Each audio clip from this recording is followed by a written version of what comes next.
በሀገራችን ኢትዮጵያ በከተሞች እየኖሩ ለምግብ ዋስትና ጦት የተጋለጡ ዜጎች ቁጥር እየጨመረ ባለበት ወቅት መንግስት ችግሩን በዘላቂነት ለመፍታት ከፍተኛ ትኩረት ሰጥቶት እየሰራ ይገኛል። በመጀመሪያው ምዕራፍ በሀገራችን በተመረጡ 11 ከተሞች ተግባራዊ መሆን ጀምሯል። የከተማ ልማታዊ ሴፍቲኔትና የወጣቶች የስራ ዕድል ፕሮጀክት በሚል በሀገራችን በ88 ከተሞች ላይ ተግባራዊ ሆኖ እየተፈጸመ ይገኛል። ከነዚህ ከተሞች አንዷ የኮምቦልቻ ከተማ ስትሆን የከተማው ምግብ ዋስትና ሴፍቲኔት ተጠሪ ጽሕፈት ቤት በዝቅተኛ የኑሮ ደረጃ ለሚገኙ ዜጎች በተለያዩ ዙሮች የአካባቢ ልማትና የቀጥታ ድጋፍ ፕሮግራሞችን በስፋት ተግባራዊ አድርጓል።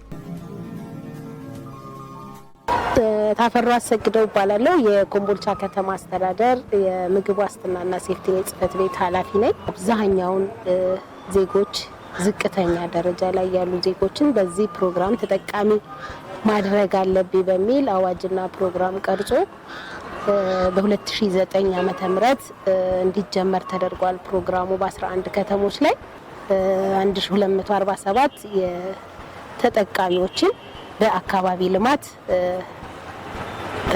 አስመርቀናል።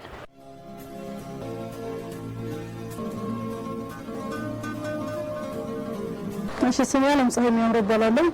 የምኖረው ኮምቦልቻ ቢራሮ ክፍለ ከተማ እኖራለሁ። የምሰራው ባልትና ስራ ነው።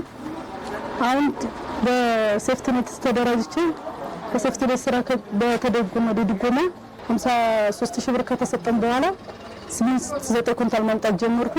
በስልጠና መሰረት ተጠቅላላ ካፒታል መጀመሪያ ስነሳ በ4000 ብር የተነሳሁት 95000 ብር አለ ካፒታል።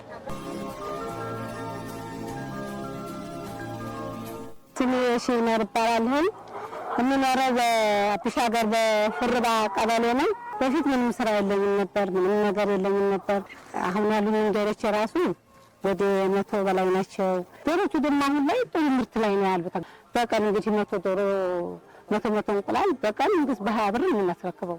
አየር ባየር ነው እንቁላል ሂሳብ መሸጥ ችግር የለበትም። ይሄንን በቀን አንድ ሰው በቀን 2000 ብር ማግኘት ማለት ቀላል አይደለም። አሁን ያለኝ ገበያ አላሽም 80 ሺህ ነው ያለኝ።